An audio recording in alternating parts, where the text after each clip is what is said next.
Welcome to another episode of Angels, Positivity and Love. Amazing guests from all over the world with incredible insights. And I'll add today, with incredible experiences, wide breadth of experiences. We have somebody living in Bali right now, ex-Delta Force, ex-Green Beret, MMA, professional boxer, bodyguard, actor, 19 other roles, but something else, holistic degree, and pays attention. I'm going to just heavily emphasize, underscore this, underline it. DALE COMSTOCK is coming to us from Bali. He pays attention to life. He listens and he turns around and he offers his experience, his wisdom, his insight, and a couple of his, I'll call it modalities to others to help them thrive in their own lives, whether they're businesses or talking about their business or their personal life. Okay, Dale, thank you so much for coming to us. I know it's early in Bali, but I can see you've had some coffee, so I feel okay for you. Thanks for having me on the show. It's not a bad thing at all. Waking up in Bali, I don't care what time of the day it is. It's always waking up in paradise. So I can't complain. Exactly, and I should mention you're highly decorated. One of your awards would be the Bronze Star with Valor. It goes on and on. You have a really long bio, and we'll get into that throughout the interview. We'll let you make sure you tag some of those moments. But can you talk to us about how your life developed? I know there was some stuff that happened around age 15. There have been some hard times that helped actually mold you, shape you into who you are. Can you share with us, one of those experiences? Yeah. So I grew up in the military. My father was in the military for 20 years, U.S. Army, and married my mother. My mother's Germany. So I grew up a good portion of my childhood and teenage years in Germany. And something happened. So if you think about it like this, I grew up in the 70s in Germany. So yeah, I'm pretty old. I'm 61 years old. And during that era, as Americans living in American housing areas, we didn't have a whole lot of entertainment, American entertainment. We were like islands of Americans in Germany.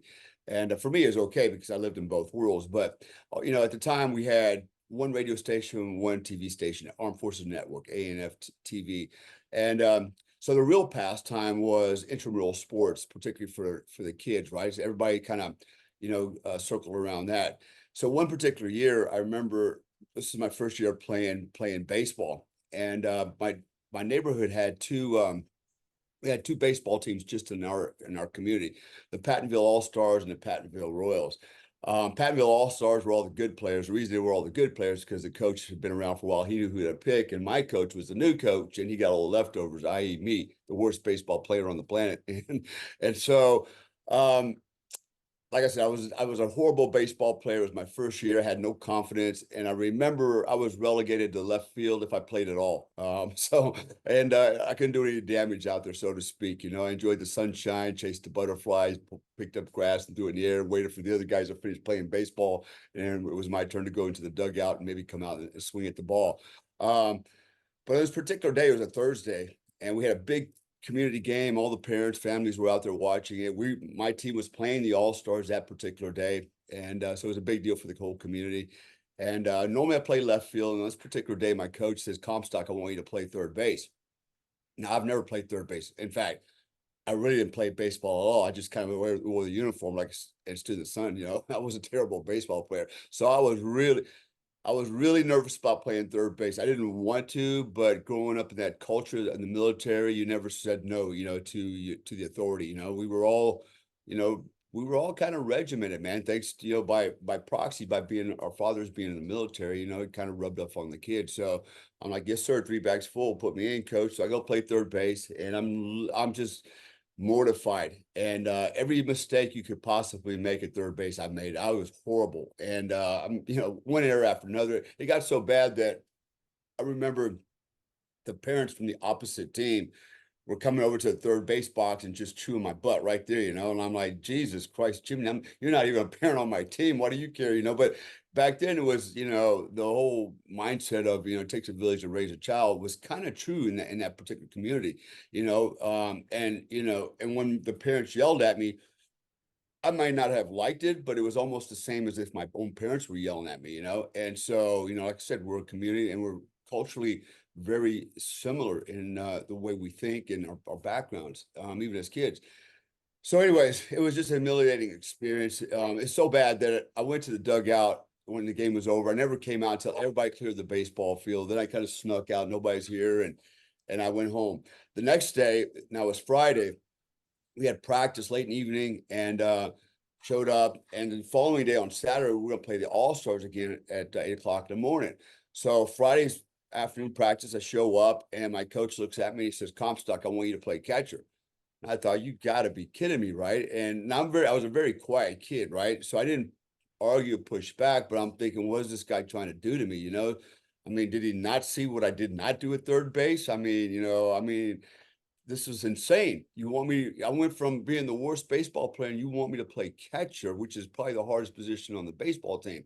And I just didn't understand the logic. There were better players than me. And but again, yes, sir, 3 bags full. I obeyed orders and I did it, and it wasn't even practice, because I had about 30 minutes before it got too dark to practice. And I remember, everybody's getting me input, look out for this, watch out for that. Think if this happened, do this, it's just sensory overload. There was really no practice. And so it got dark and it was time to go home. And then tomorrow morning at 08, we'd be on the baseball field playing the All-Star. This was Saturday. Now it's going to be a really big deal.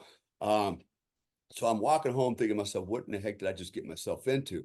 And I started thinking, well, how do I get out of this? Well, maybe I just don't show up and they'll have to get another guy to play catcher, right? But then part of me is like, no, you can't do that. You said you'd be there, so you got to be there. You said you would do this, so you have to do it. And so I was willing to literally take one for the team because, because of my loyalty, because that's what we do, man. It's like, it's almost like a soldier. I said, I will meet the mission. I will be there. I will stand on the X and I will take the ambush for everybody, And that was the level of loyalty, even as kids, that we had. And so I go home and I'm really desperate. I'm thinking, God, tomorrow's going to be a horrible day. And I'm going to sacrifice. I don't know why I'm even doing this, but I'm going to do this because I said I would do this, knowing that I'm going to be a big failure, a big flop. And it's going to be even more humiliating. I mean, Jesus, I mean, I couldn't even, I could barely cope with what already happened. So out of desperation, I thought, what can I do? What can I do? What can I do?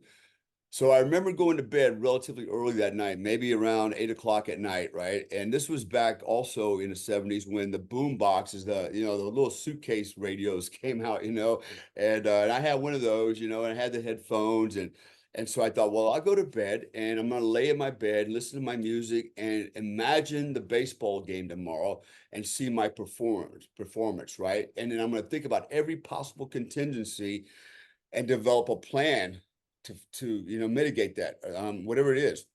So I laid in bed and I listened to my favorite song, which was Daz Daz Disco Daz by Brick. I still have it on my phone, and I listened to my music for hours and hours and hours. And as I was listening to it, I imagined myself making double plays, triple plays. I saw myself stopping every pitch. I didn't miss a ball. If I had to stop it with my chest or my face, as long as it didn't go behind me, I was good. I wanted to keep the ball in front of me, keep it where I could manage the field and see the baseball at the same time. Everything I could imagine, I went through it in my head and I thought, okay, if this happens, I'll do that. If that happens, I'll do this. I'm going to do this, this, and this. I literally played the baseball game that night in my bed. So much so that even when I was laying in bed, I could feel the sunshine on my face, the breeze. I could hear the murmuring of the crowd behind me. I could feel the threads on the baseball. I could feel the ball hitting my mitt. I was like I was living it. I immersed myself in the future over and over and over. And this went on for I don't know how long, hours and hours and hours. And then finally I fell asleep.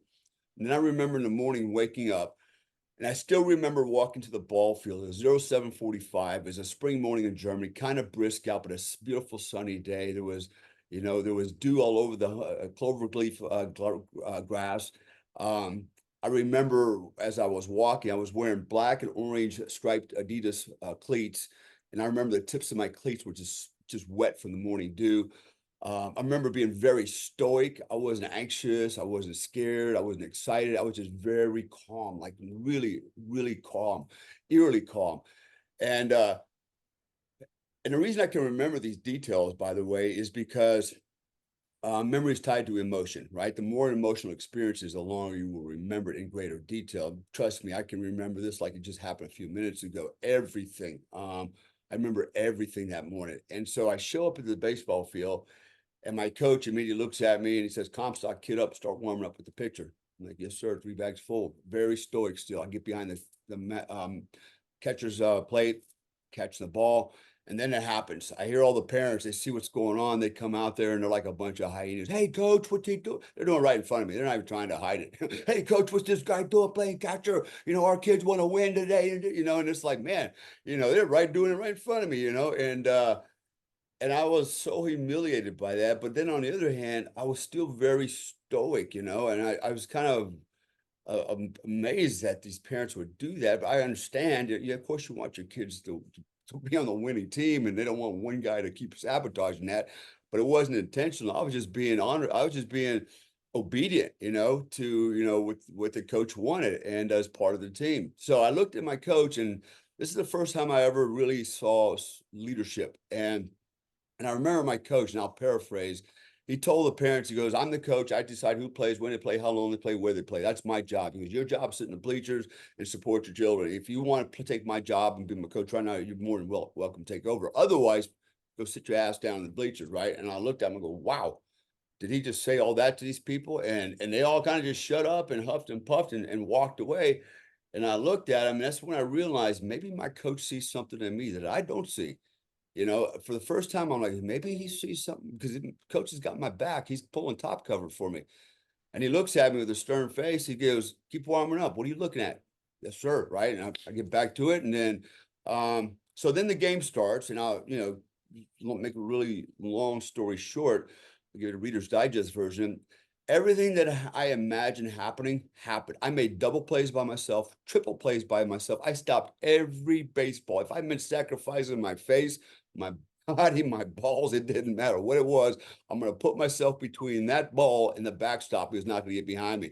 I was a one-man baseball team, so much so that when the game was over, both baseball teams formed up on the field, called me front and center, presented me the game ball, and declared me as the most valuable player of the game. And from that day forward, I always played baseball, and I was a badass, catcher. I was a badass catcher from that day forward. And so literally overnight, I went from zero to hero. And I reflected back on it. I thought, what just happened? How was that possible? How is that possible? And so I never forgot the lesson. And then fast forward to the age of 23. So now we're talking 15 to 23, 8-year difference. I had another scenario happen to me, and this is the second time I've done this, and this was a life-changing, career-changing event. The first one was really a life-changing event. It was a gateway experience. That moment told me something about myself that, I started to realize what is possible, in the quantum field. What is, I realized there's a lot of potential out there. I just don't know what it is. I didn't know how to name, but I know something I did manifested something. So moving forward. So I was the youngest guy ever to make it through Delta Force selection at the age of 23 at the time. The average age was 33. The numbers of people that actually get selected are so small. For example, they only have selection twice a year. They literally canvass everybody's record in all the branches of service. And then they have a minimum requirement that everybody has to meet to be eligible to apply, not even try out, but to apply. And then if you get the letter saying you're eligible to apply, then you apply and you go through a bunch of testing. And that's just to pre-qualify. You go through the formal assessment selection program. And if you make it through that, then you go to what's called the operator training course. That's another 7 months on top of everything else. And that is still considered selection. So you can wash out of this course, which a lot of guys do. You're really never, you're a Delta operator, but you're never really a Delta operator forever, because the next thing that happens once you get assigned to the squadron and you become an assaulter or sniper, whatever you're going to be, the first thing you're told by the command sergeant major is Delta Force selection is a continuous process. And if you can't put out 100+% every day, we don't need you.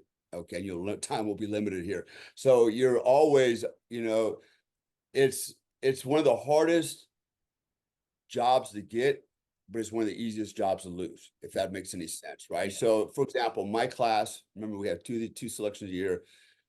We had 110 candidates. This is from all the branches of military. Of the 110 candidates that went through,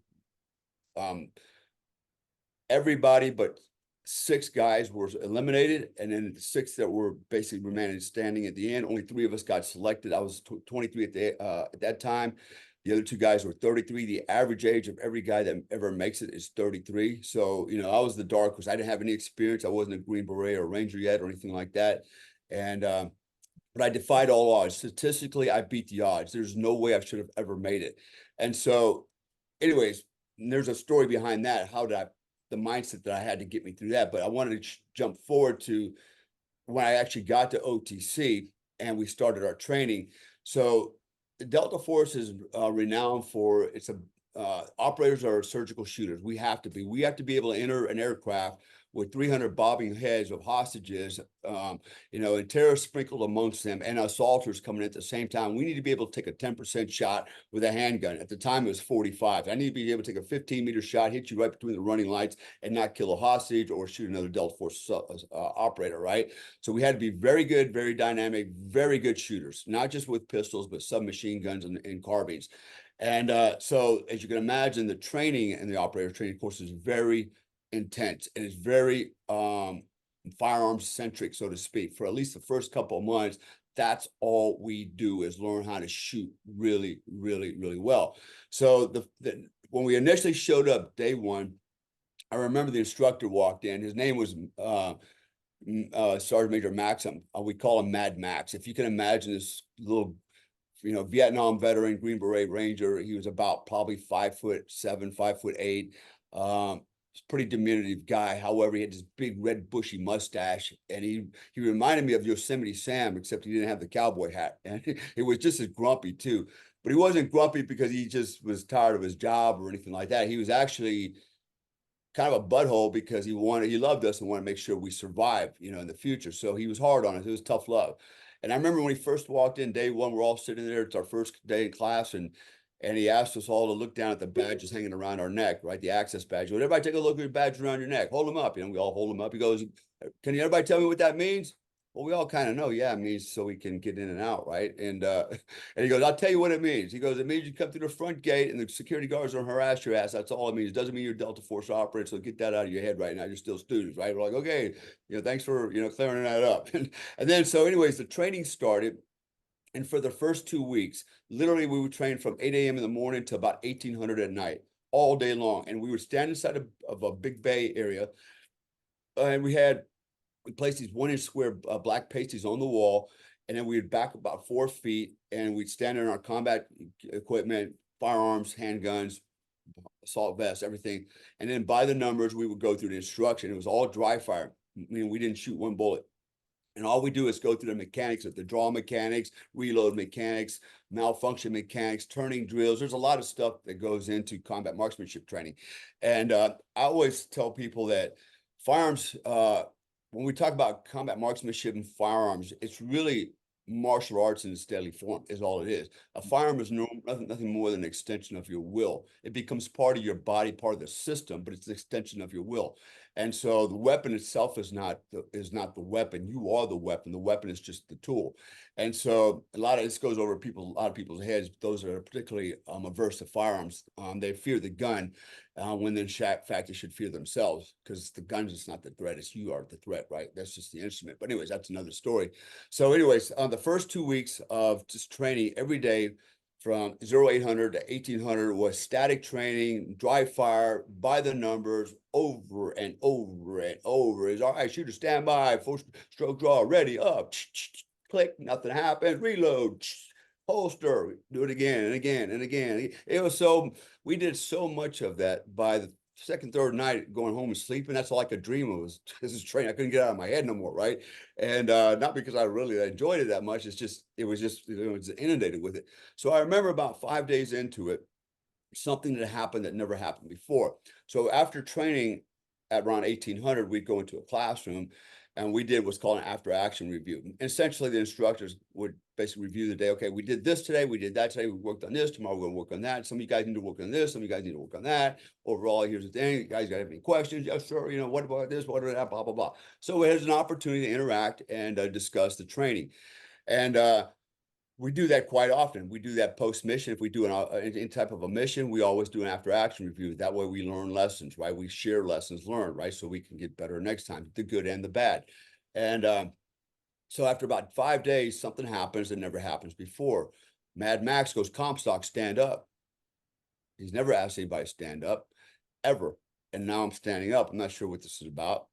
Really not thinking much about it. So I stand up and, okay. And then he begins to dress me down in front of the entire class. He tells me, he goes, you're the most screwed up, student in the classroom. You're basically, you're an idiot. You don't belong here. And if you don't turn this thing around ASAP, you'll be, packing your bags and doing the duffel bag drag out the front gate, find a new job somewhere in the U.S. military, right? And it was nasty. It was horrible. It was so bad that even though the students started moving away from me because they didn't want to catch whatever I just had, right? It's like, geez, get away from that guy, And so I never saw that coming. I really did not have any idea that I thought I was on par with the rest of the class. I was completely blindsided by that.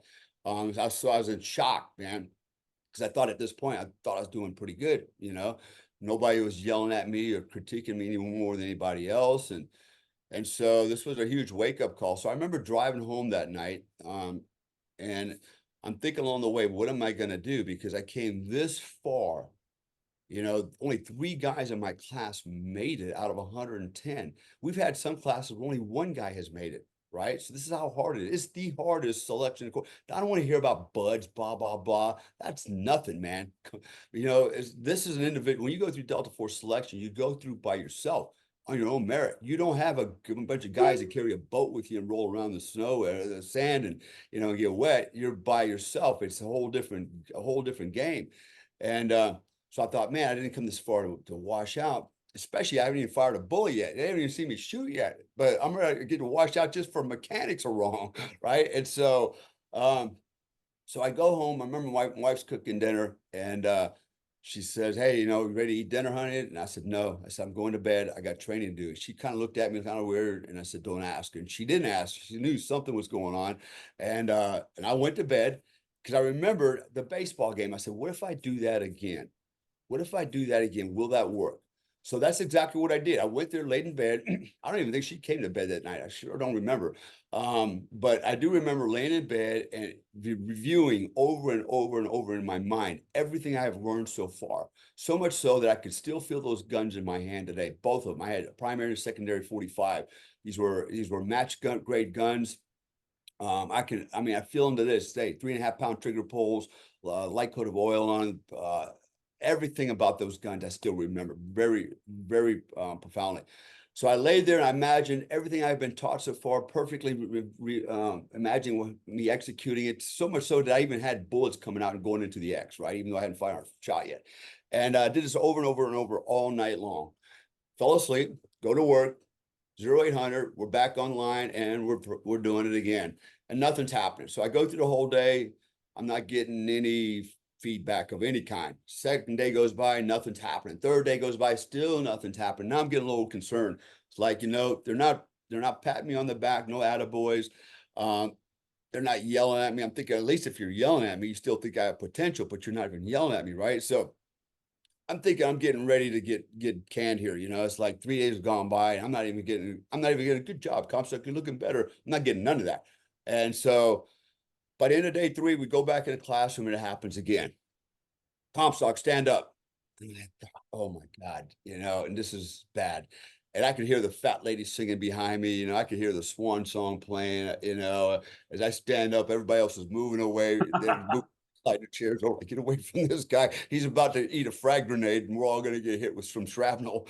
And so I'm just standing there. As I got up, man, it was almost like I was at 1,000-pound barbell on my shoulders, just trying to stand up. I was like, oh my God, all I saw was doom and gloom. I thought, how embarrassing, I'm going to get canned right in front of my peer group, and then so as I'm standing, I'm looking at the floor, everything's just flashing before my eyes now. I'm gonna have to leave and find a new job in the military, and I'll probably end up in a rice paddy somewhere in South Korea, in the infantry. I thought, oh my God, this is horrible. And so, and then he says, I want everybody to take a good look at this man. Take a good look at him. And I looked at the floor. Now I got angry, right? I'm like, you know what? That's just wrong. We're professionals. We're non-commissioned officers, right? If you're gonna shit can me, take me around the corner. Go, hey, what, Comstock, you just can't make the grade, bro. Thanks, nice for showing up. Go get your stuff and get the hell out of here, right? But no, we're gonna do this in front of everybody, right? And I thought, what? I didn't expect that from this organization, right? And so I'm standing there, and he's taking a good look at this man, and then I'm starting to think to myself, yeah, look at the loser, yeah, yeah. And I'm kind of mad now, right? But I'm not doing that. But that's what I want to say, right? It's like, now I'm getting like angry. It's like, who does this kind of crap? And then I was kind of shocked, surprised what came out of his mouth next as I'm looking at the floor, wondering how I'm gonna explain all this to my wife. He goes, "This man is the most fundamentally sound student in the classroom, and I predict he will win Top Gun, which is a shootout that we do in the end against each other to see who's actually the best combat shooter, right?" And he said that. He goes, "This man is the most fundamentally sound student in the classroom. I predict he'll be Top Gun. Good job, Sergeant Comstock. Keep up the good work." I was stunned. Did he just say that? Right. And so what happened after that was we had continuous to dry fire drills. Then we went into live fire. So we're actually slinging lead downrange for probably another month. And then at the end of that particular module of training, we did what's called man on man, a Top Gun shootout, where we have two identical ranges set up side by side. All the plates, pepper poppers, bowling pins are all set up in the same system, identical. And then what happens through double elimination, we shoot it out for time and speed. And then it comes down to your two best shooters, which in this case was myself and a guy named Paul Howe. And this is it. This is for, all the marbles and stuff, the Top Gun hat, the coveted Top Gun baseball cap says Top Gun on it. And so the rules were you had to knock down all your targets, right? And then you would end up converging in the center, and between the two lanes, there was one, what they call a dueling tree, right? It's a vertical tree, had two 3-inch plates on each side, their flags. And the goal was once you knock all your other plates down, you get on the dueling tree, you have to hit your two flags, make them swing around to your opponent's side. So he ends up with 4 flags on his side. And then that would be the end. And so it's down to me and Paul. I can't even believe I'm up there. I'm like, wow, it's me against this guy. Paul's a really good shot. I regard him as the best shooter in the class.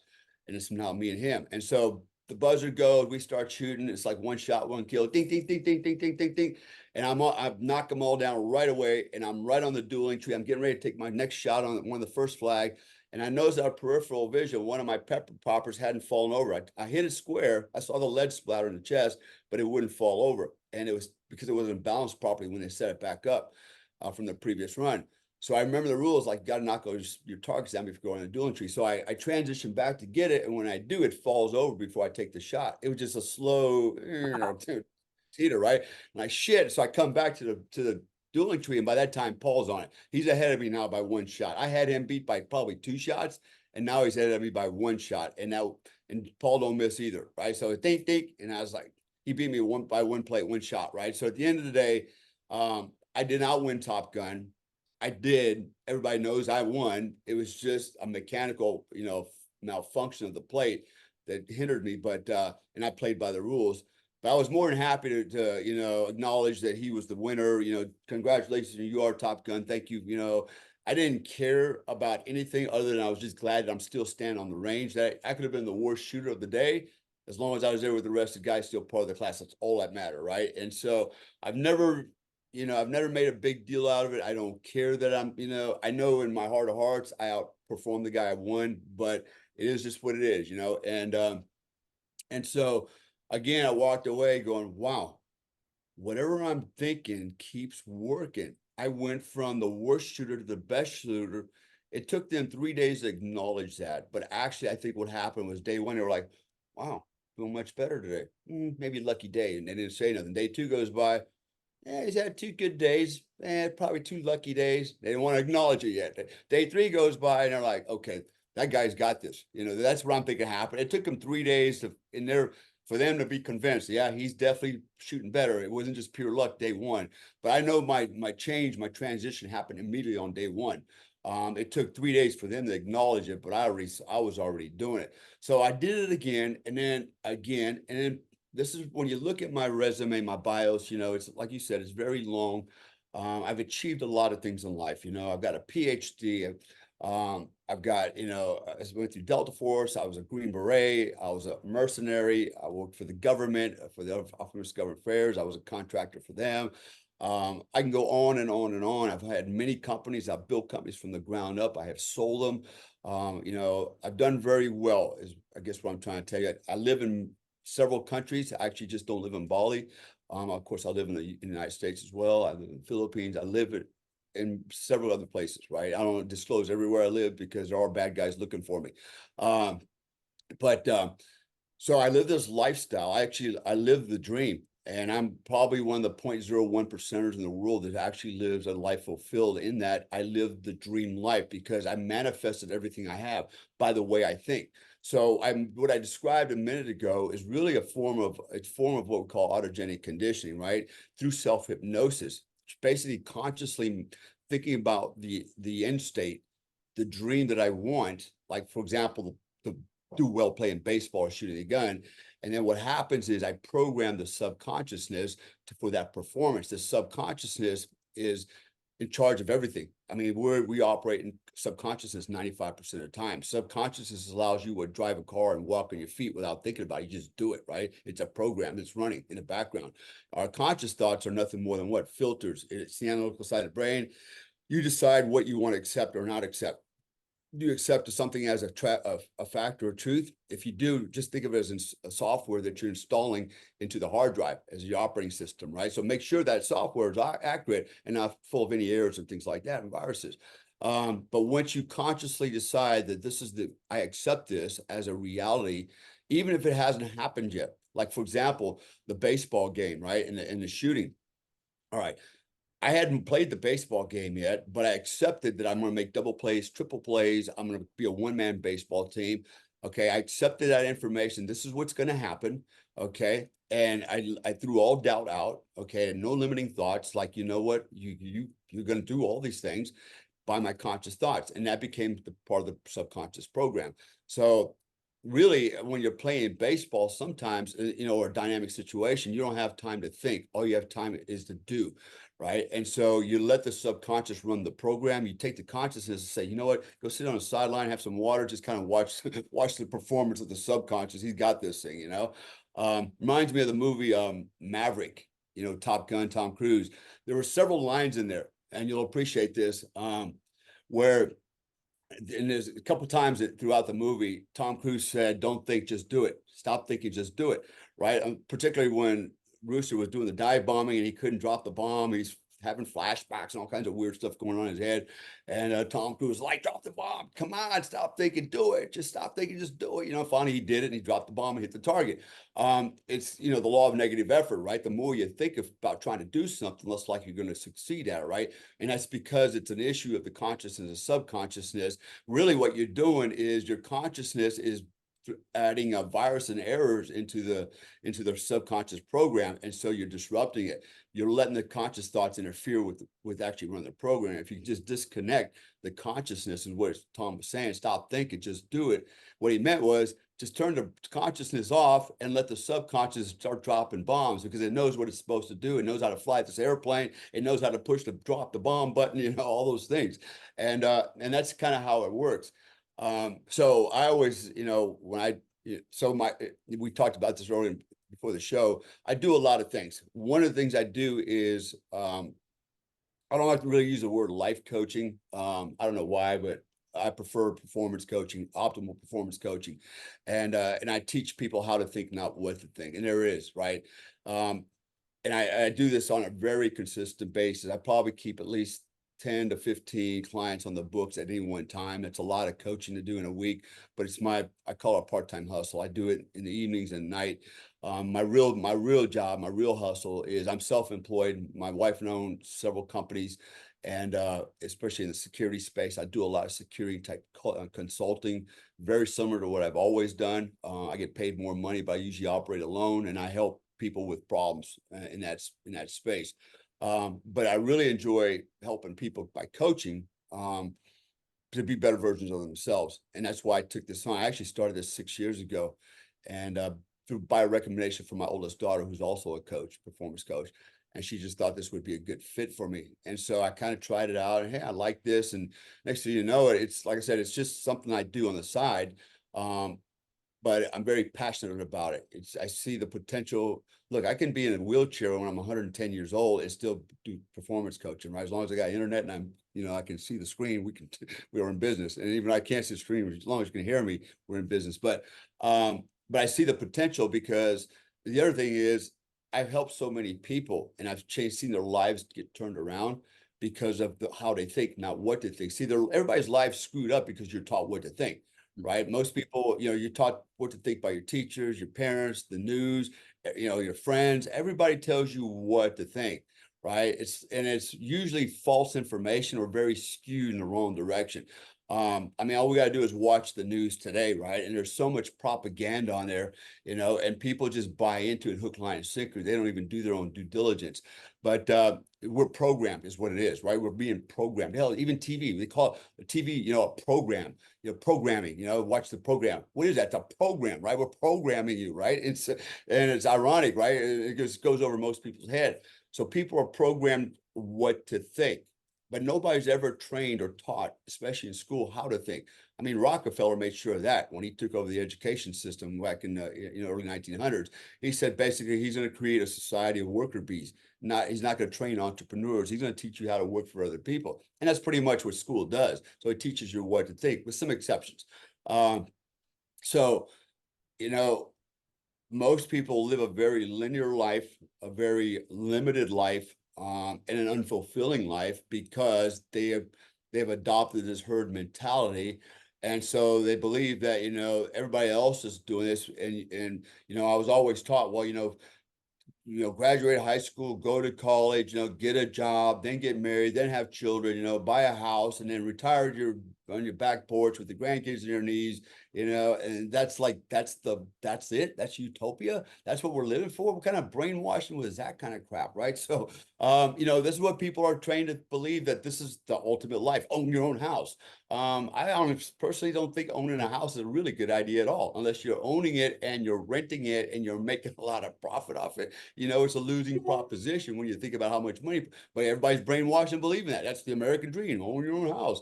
Who owns their own house? 30 years later, you finally own it, but you already paid like 10 times what it's really worth to the bank, And so, again, I'm not here to teach people about economics and things like that, but the moral of the story is, we are taught what to think and not how to think. And the how to thinking part is actually a science. It's grounded in science. It's physics. It's electricity. It's energy. Okay. The laws of vibration. Everything is energy at every level, including us. And we can manipulate that energy, which is exactly what I did when I laid in my bed, dreaming about being a catcher or shooting a gun. I was literally directing energy, channelizing that in my conscious thoughts to my subconscious, programming the system, tuning the spinal cord. All right. And it is a process of myelination and synaptogenesis. I'm literally altering the nervous system. I'm expanding its capacity. I'm adding more wires to the system. Right. So it was Joe Dispenza used the word firing and wiring, right? Epigenetics. And that's really what it comes down to. So our lives are nothing more than a function of electricity, energy. Everything is energy. The universe is energy. When we talk about, universal consciousness and those things were, sometimes it's just a function of mnemonics and words. I actually had a coach that was a 28-year-old Catholic priest, a client, I'm sorry, not coach, a client who was a 28-year-old Catholic priest who wanted to be a Green Beret. I had a doctor. She owned 4 charter schools, very religious, very parochial. I've asked people, I ask, anything that I teach, is it in any way in contravention to your religious belief? And after they went to the course, they go, no, you know what? It's actually in alignment with it. We use different words. Like as a Roman Catholic, that's what I was raised as. I'm a horrible Catholic. I don't believe in religion, but I was indoctrinated in that. We talked about the Spirit, the Holy Spirit, the Holy Ghost, right? What is that? In a Catholic world, it means, dear John, he passed away, but he's here with us in spirit. We say stuff like all that time, I got a bad vibe about that guy, I can feel his energy, or we're not, we use these terms all the time. And I think we all intuitively know they mean something, but we don't. And this is where I go with the science of it. I explain what does that actually mean. Okay, and I I wanted talk to a lot. ask you, no, no, you did great. Look, you're about cultivating, if it's awareness here, we can call it compassion, kindness, love, the flow state, performance. But up here is conditional thinking. It is so limiting. Like you said, a lot of people just don't get it's limits, limitless, timeless, time. There's a million ways, philosophies, religions, this culture, indigenous, that. There's just, when you're Pele, you're one with the soccer ball, it happens here on the field, 5 goals in a row. So what I wanted to do was shift gears for 1 second. We're going to get back to this right away. Can you go through your life, whether it was military combat mission, without too many details, without compromising anything? Where has there been such synchronicity, serendipity, where even the universe came in? A team's moving a certain way and a goat came in at the right time, trotting across, that paused you for 30 seconds, saved everybody's life. Or something that was more on the corporate side, the timing, you're thinking, gee, I want to get a call from New York. The phone rings, it's a call from New York. Stuff like that. Could you share some just crazy that reinforces what you already know? Yeah, actually, good. Actually, the story I have is actually something that's relevant and recent. It has nothing to do with combat. Man, I could talk for hours on that topic and all the things that happened there in that space. But back in October, I hit this point here where I was like, you know what? I'm just not manifesting the things I used to manifest. Things aren't flowing like they used to. What am I doing wrong? Am I forgetting something? And so as I was thinking about it, I got this message on Instagram. It was an advertisement, and it said, what are the 20 words that, the top, wealthiest, successful people in the world use to manifest and create their wealth and happiness? And I thought about it, I was like, 20 words, right? I know what words I use. And I said, well, is there something I'm missing? So I said, you know what, let me pay the $35 and just kind of see what they got to say. And so I paid the $35 and here are the words. um, Basically, it's basically saying the same thing over and over. I'm grateful for the abundance now that comes to me easily and effortlessly on a continuous and daily basis. Those are 20 magic words. I just paid $35 for those. You just free, right? And so I go, well, damn, I use that all the time. Maybe not in exactly those words, but that's my frame of thinking, right? So I go, okay, all right, I'm on to something. And then later on in the program, somebody else said something. Another one of the host mentioned writing down your affirmations every day. And I go, there it is. That's what I've been forgetting to do, is writing down my affirmations, right? Because I used to do that. And I learned this a long time ago about writing down affirmations, and I could create, my reality. So I said, that's what I'm gonna do. So I went out and I bought, let me show you the book. I went out and I right away went and bought, this is my notebook. You can see that, right? A little notebook. I bought two of them. I bought one for me and one for my wife. And then every day in the book, I write at least 18 times, I'm a multimillionaire. I'm a multimillionaire. I'm a multimillionaire, right? And then I told my wife to do the same thing, right? At least 18 times a day, 3 in the morning, 6 in the afternoon, 9 at night. So 3, 6, 9, right? 18. And so she started doing that. And then I started doing that. And then I thought, you know what? Within a couple of days, I thought, what if she and I combine our energy, right? So for example, there's more power in a team of 2 or 3 or 4 than the power of 1, right? What I'm going to do, this resonance frequency, I'm going to combine the energy, right? And there's a story that supports that. For example, I'll take 30 seconds to share it. For example, Belgian draft horses, some of the strongest horses in the world. On average, they can pull about 4,000 pounds of dead weight. You yoke 2 of them together, you would think they could pull 8,000 pounds, but really they can pull about 16,000 pounds. And all of a sudden, the performance enhanced by a factor of 4. And then there's another experiment where they took 2 brothers and raised them together. And then these 2 horses, they could pull an amazing 32,000 pounds. I think the world record 72,000 pounds. And so it's like, wow, what allowed these 2 horses to pull so much more weight, right? And you could argue, especially when it comes to horses like to compete, especially males. They like to it's just competition, want to be out front. You could argue it's that. I would argue though it's more than that. I believe it's one, there's a unified objective between the 2 horses to pull forward. They're working together.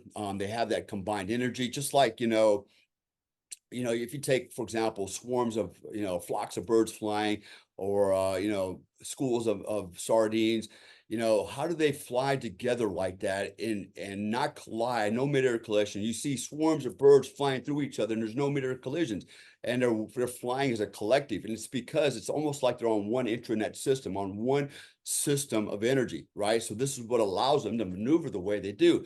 Again, that escapes a lot of people's heads, but it's called a murmuration, but it's essentially centered on the idea, and even a lot of scientists don't get this. They just think the birds have fast reflexes. It's like, no, there's more to this, right? And I've experienced this with humans in my trainings as a Delta Force operator on a team.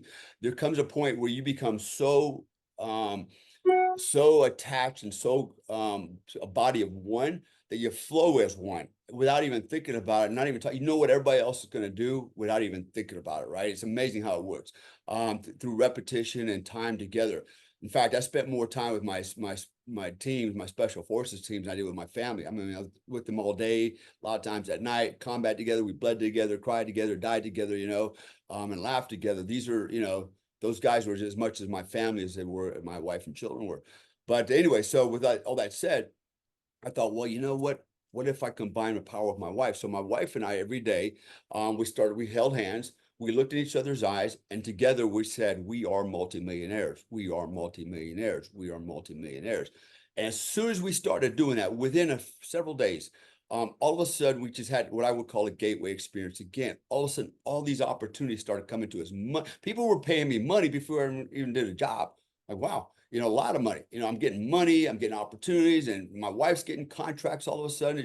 Things are just showing up. And suddenly we are basically being overwhelmed with abundance, right? And it's like, wow. And she just keeps coming and coming and coming and coming.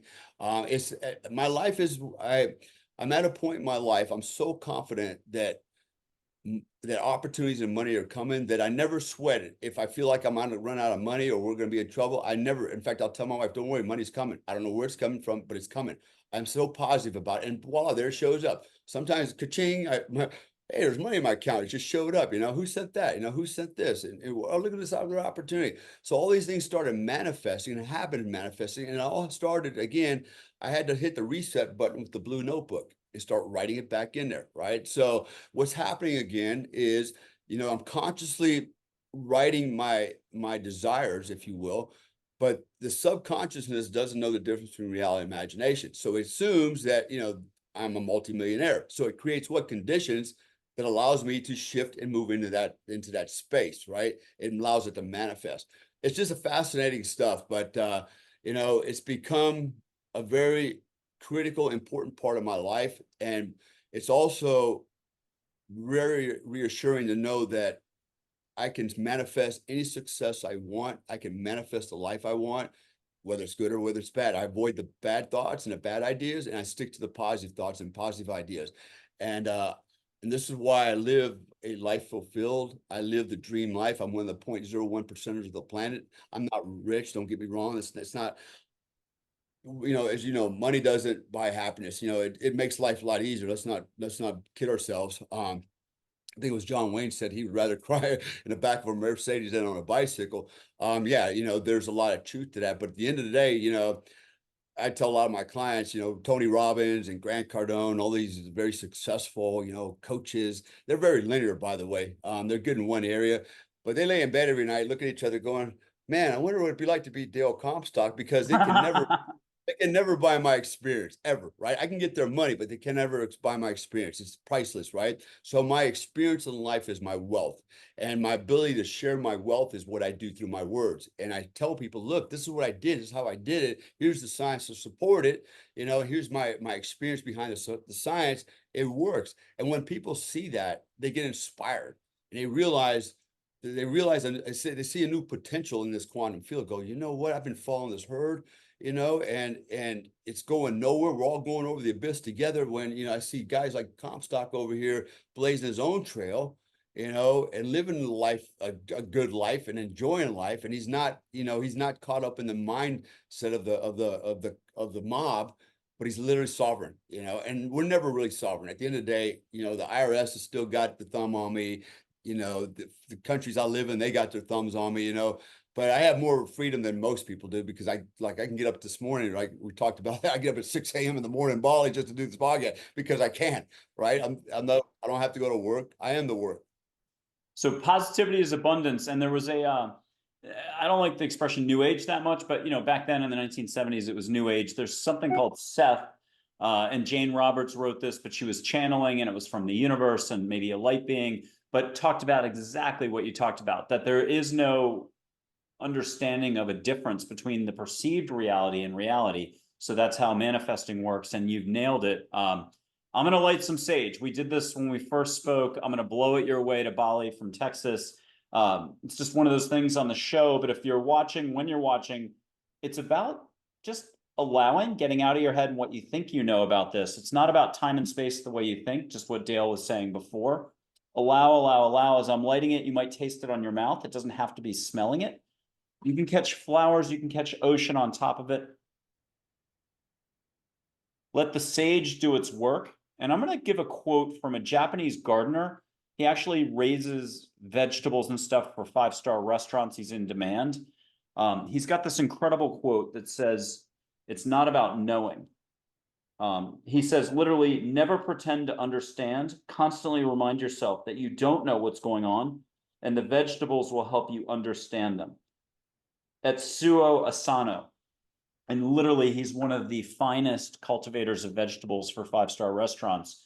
Puts love into the food, we'll put it that way. Catch a little bit of sage, Dale, and Bali, and let us know when you're catching it. You got it? We got it. Okay, now talk to us, and we'll wrap it up this way. Talk to us about no limits and how it really, I'll give you 5 or 6 keywords: awareness, no limits, fear, conditional thinking versus believing, allowing.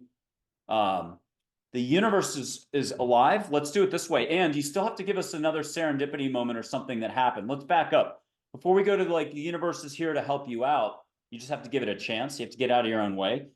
Can you give us just a moment of serendipity where something happened, it was just the universe stepping in, otherwise you wouldn't be here, or life would have gone a different direction. Can you give us another one of those quickly? Man, oh my God, my whole life has been a story of dodging bullets and and near-death experiences. I remember speaking to she's an actress named Arlene Tour on the phone. I was telling her about some of the things I went through, and she's like, "My God," she goes, "You're like a cat with 9 lives." I go, "No, I'm like a litter of kittens," and I've probably already killed about 30 kittens already, And I said, "I'm lucky to even be sitting here talking to you about some of the things I've done because I have had so many near-death experiences and these serendipitous moments that, there were so many times that it's like, man, helicopter crashes, surviving helicopter crashes. Actually, there's a story in my book, American Badass, where I talk about that. And I literally manifested, if you will, several years earlier, I did a mental rehearsal of what would I do if a helicopter crash that I was in, which I'm flying them quite a bit. Lo and behold, a couple of years later in the Darien province, you hear about the Darien Gap all the time now, all the illegals coming across the border through there. I was there and I was involved in a pretty bad helicopter crash, which I ended up with a broken back and a body cast for about 5 months. But I remember surviving the crash. I remember when it happened. So this is interesting, I think. So I had already mentally rehearsed several years earlier, what would I do if? What are you going to do? Well, what can you do? You're in a helicopter crash, right?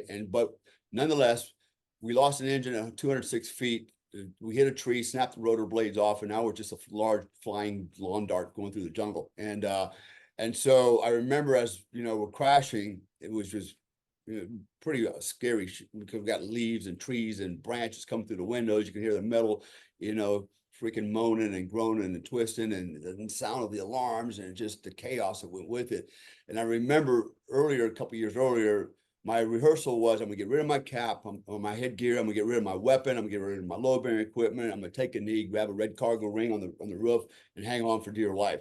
And that's exactly what I did without even thinking about it. Just automatically went through the sequence, right? Even though we're crashing, it gave me something to do on the way down, if nothing else. We crashed. It was a bad crash. Everybody was hospitalized. And I remember coming home a couple of weeks later to see my mom and dad in California. And I was on convalescent leave. I'm wearing a cast, and I'm sitting in the living room talking to my mom, and my mom is, well, today she's 79, but healthy as a horse. Never goes to the hospital, doctors for nothing, never sick, very robust woman. And so as we're talking, I told her what happened. And she goes, Dale, she goes, I also was in the hospital. I go, what? You? And she goes, yeah. She goes, I was at work, and she worked for Montgomery Ward back then when it was still open in the furniture department. She'd been there like 20 years, selling furniture, right? That was her life story. And on this particular day, she said she was walking down the aisle and also got very lightheaded and just passed out on the floor. They hauled her off to the hospital. They did a check evaluation on her. At the end, they were done. They're like, Mrs. Comstock, we don't know why you passed out. We just know you passed out. It'll probably never happen again. Your blood pressure's good. Everything's good. We don't know what happened. And I was like, really? She goes, yeah. She goes, that's just overwhelmed. I said, let me see the medical report. So I crashed at 15:30 hours Central Standard Time in Panama. My mom went down at 13:30 hours Pacific Standard Time, exactly the same time. And the way she described the overwhelming feeling, the head rush, and her going unconscious, was exactly the moment that I'm thinking, oh shit, we're gonna die, right? So it was gonna be, the fact that nobody actually died is the most amazing part. We had one guy that had to be resuscitated 3 times from internal bleeding, but he did survive it. We had 5 guys, 5 of us had broken backs. We had a lot of broken bones and a lot of injuries, but nobody perished in the crash, which was really amazing because we literally fell 206 feet without any lift at all. Like I said, I don't know how fast we were going, probably doing 80 knots at the time. And when we went, we should have all died is what should have happened. And we did. We had what's called an ox tank, auxiliary fuel tank inside the helicopter, another 400 pounds of jet fuel in there, strapped in there with us. The helicopter did catch on fire, but one man who survived the crash, was able to climb on top with the fire extinguisher and douse the flames. But we are here all still alive to talk about it. Some of the guys are paralyzed for the rest of their life to this day. I was one of the lucky ones that didn't happen, but there's another moment there, I believe, that, there was this connection between my mom and I, and she felt my fear, I guess, when I went down. It overwhelmed her. Fast forward one more time, I was in Portugal, in Lisbon, with my special forces team. And I remember on this one particular Sunday afternoon, I'm gonna link up with my team downtown at a coffee shop or something, and we're gonna have a team meeting. We were actually there doing what's called live environment training. We were living with Portuguese families, learning the language, the culture, for a couple of months, which is a pretty good deal, right? And like a vacation, and we're learning the language and things like that. And so I remember on this particular Sunday, I'm walking around downtown Lisbon all day long, and I'm just window shopping, waiting, for time to go by. So at 5 o'clock, I'm with my team, and I couldn't help it. All day long, I kept thinking about my father. And my dad had a heart attack years ago, and I kept thinking about the time he had a heart attack, and it kept popping in my head, and I couldn't get it out of my mind. I'm like, what are you doing, man? Enjoy Lisbon, pretty girls and window shopping and sunshine, and but I kept defaulting back to thinking about my dad. Later on that night, about 5 o'clock, I'm sitting there with my team, and my captain shows up, and he runs up to me. He's like, Comstock. He goes, hey, have you talked to your wife yet? I go, no. He goes, your wife's been trying to get a hold of you all morning. You need to call home. So I go to pay phones before we had cell phones, and call home with an AT&T calling card, call my wife. She answers the phone, and the first thing she says, okay, don't panic. Don't panic. Everything's gonna be okay. But your dad had another heart attack. I thought, how did I know that? How did I know that? Now he survived, obviously, but then the heart attack. But we're all interconnected. Some way, somehow, we all are interconnected in the world. And we're more in tune with our family. My wife and I, earlier we talked about auras. Can you see auras and things like that? And yeah, you actually can. And we do have energy. We all have an ether around us. And when we combine those energies, through proximity and our thoughts and our touch and our eyesight, we become a system, right? And we become a very formidable system based on the collective's positive outlook and thoughts, right? Or we can be a really dangerous collective if we have really negative, nefarious thoughts, right? So it goes both ways, so what we think, how we think is really important, and more so than what we think. And again, that takes me back to the beginning that, our reality is what we create. And your message, your mess is your mess, you know, and so you can keep the mess or you can get out of the mess, but you got to change how you think before anything else changes. And if you can change how you think and understand the science behind it, you're limitless. You're limitless. I love it. Okay, I'm gonna put up a photo of an angel, pink ball of light for folks. Her name's Joy. If you don't mind, just put your hand up, feel what you can feel. But Joy's gonna weigh in. Was no such thing as accidents and the interconnectedness of all. If you want to listen on behalf of everybody, you'll hear a little whisper. What has she got for us as a reminder that reinforces what you're talking about?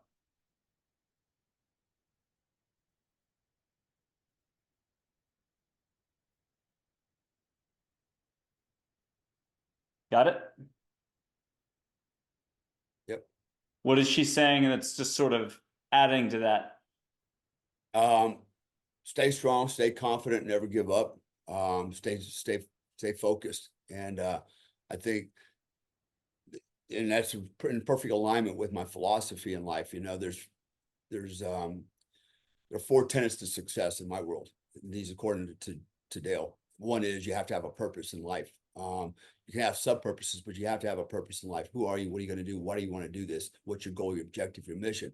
Second thing you have to have is a plan. A shitty plan is fine as long as it's a plan. You can build on a plan. Third thing you have to have is the most important thing. Without it, you have nothing. You have to have passion and desire. Without passion and desire, the plan doesn't work and you don't never meet your objective. And then when passion dies because it's supposed to die, it dies because things would get hard. Because if it was easy, everybody would be doing it. Passion wanes because, you know, with difficulty, people, this is where your resilience comes in. This is where staying strong is important.